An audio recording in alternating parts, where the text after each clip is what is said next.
তো সবাইকে আমরা নতুন বছর শুরু করেছি। আমরা আজকে এখানে সেলফি আপনারা বুথ অলরেডি পেয়েছেন, যে গ্র্যান্ড ওপেনিং এর জন্য আমরা অনেক কিছু করেছি। আমি চাই এই যে এত অ্যারেঞ্জমেন্ট, এত সবকিছুর মূল হলো সারা বাংলাদেশ যেন জানে যে বেঙ্গলের একটা প্রজেক্ট উদ্বোধন হয়েছে। আজকে এই প্রোগ্রামের মাধ্যমে প্রত্যেকের সোশ্যাল মিডিয়া, ফেসবুক, টিকটক, প্রত্যেকটা প্ল্যাটফর্মে আপনার এখানে ছবি, ভিডিও যাবে কিনা? কে কে কথা দিচ্ছেন? তো অলরেডি আমরা সবাই এক পথে চলে, কিন্তু আমরা একটা ডিফারেন্ট ওয়েতে এগিয়েছি। গত মাস আমরা জানুয়ারি ক্লোজিং করেছি, কাউকে কোনো প্রেশার দেওয়া হয়নি, কারো থেকে কোনো টার্গেট দেওয়া হয়নি, কোনো মিটিং এর কথা বলা হয়নি। কিন্তু ফেব্রুয়ারিতে আমি দিয়েছি, আপনারা অক্টোবর থেকে ডিসেম্বর পর্যন্ত খুব পরিশ্রম করেছেন, কারভাঙা খাটুনি ছিল সবার, এবং সবার সফলতা আসছে।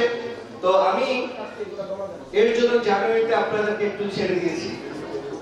আপনারা যেন ফ্যামিলিকে একটু সময় দেন, আপনার বন্ধু বান্ধবকে সময় দেন, এবং আপনার নিজেকে একটু চার্জ করেন, কারণ এই চার্জটা আপনার সারা বছরে একটা এনার্জি নিয়ে আসতে হবে। তো আমি চাই যে ফেব্রুয়ারি থেকে আমরা স্মার্ট ড্রিম হব আনবিটেবল। কি হব? আনবিটেবল। আমাদেরকে বিট করার মতো কেউ চিন্তাও করতে পারবে না। আমাদের ব্যবধান থাকবে প্রত্যেকের থেকে ডাবল ডাবল ডাবল। আমরা জানি এবং আমরা প্রমাণ করেছি। আমরা যখন স্মার্ট প্রজেক্ট যখন ছিল আমার বসের, তখন আমরা প্রমাণ করছি কিনা? এখনো সেই সময় আছে। যৌবন ফুরিয়ে গেছে না, সেই সময়টা আমাদের আছে। এবং আমরা চাই শুধু প্রজেক্ট পাস করে চলবে না, আমাদের এফএ থেকে ডিপিএস পর্যন্ত প্রত্যেকে যার যার অবস্থায় বিন্দু পরিমাণ ছাড় দিব না, কেউ কারো অবস্থান ছাড় দিব না। তো আমরা ইনশাআল্লাহ এই বছরটা ডিফারেন্ট ওয়েতে আজকে প্রোগ্রাম করেছি। আমি একটা রুলস সবাইকে বলে দিই, প্রত্যেকের টিমে আপনারা যদি চান যে কোনো প্রবলেম থাকবে না, বস আমার কর্মীর কোনো অভিযোগ থাকবে না, আমারও কর্মীর প্রতি কোনো অভিযোগ থাকে না, এটা নিরসন করার একটা উপায় আমার কাছে আসছে, বলে দিব। সব সময় আপনার থেকে 3 লেয়ার টায়ার 3 লেয়ার পর্যন্ত আপনারা একটা সম্পর্ক রাখবেন, এবং এই 3 লেয়ার পর্যন্ত কমিউনিকেশন, এবং মাসের শুরুতে একটা প্ল্যানিং মিটিং করবেন আপনার যারা লিডার আছে। অর্থাৎ আপনি যদি, আমি যখন প্রজেক্ট হেড হিসেবে আমি 3টা লেয়ার ডিপিএস, এপিএস এবং আরএসএল পর্যন্ত একটা মিটিং করেছি কিনা? ঠিক তেমনি যারা ডিপিএস আছে তারা এপিএস, আরএসএল এবং এসএম পর্যন্ত করবে, এবং আরএসএল যারা আছে তারাও 3টা লেয়ারে করবে।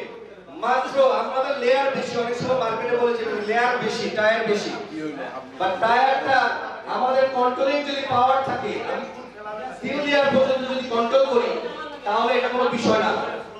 তাহলে প্রত্যেকের জায়গা থেকে প্ল্যানিং মিটিংটা করে মাসের শুরুতে, তাহলে কর্মীদের যে লিডাররা মাঠে কাজ করবে তাদের প্রবলেমগুলো শুনতে হবে। আপনি যদি তাদের দিয়ে ব্যবসা করতে চান, তাদের কথা শুনতে হবে। প্ল্যানিং মিটিংয়ে তাদের যে পরিকল্পনা কিভাবে আগাবেন সেটা অবশ্যই প্রতি মাসের শুরুতে করতে হবে। যাদের যাদের সংগঠনের সমস্যা আছে তারা দ্রুত তাদের নিয়ে বসে। আমাদের প্রত্যেকটা কর্মী অত্যন্ত পরিশ্রমী, সেই সকালে বের হয়, রাত 12টার আগে কেউ বাসায় ফিরে না। প্রত্যেকে শুধু বেঙ্গলকে মনে প্রাণে ধারণ করছে। আমি দেখেছি আমার চট্টগ্রামে একজন ইউনিট ম্যানেজার আছে, ওকে সব কোম্পানির লোকজন পৌঁছায়, এবং এই কোম্পানির অনেক বড় বড় লোকজন তাকে পৌঁছায় যে আসে বড় পদে বড় কিছু হবে। কিন্তু আমি এইটুকু ওর মধ্যে মন করাইতে পারছি যে বেঙ্গল আমার এবং স্মার্ট প্রজেক্ট আমার। এই ওন করার কারণে কোনো ফাঁদে ও পা দেয়নি।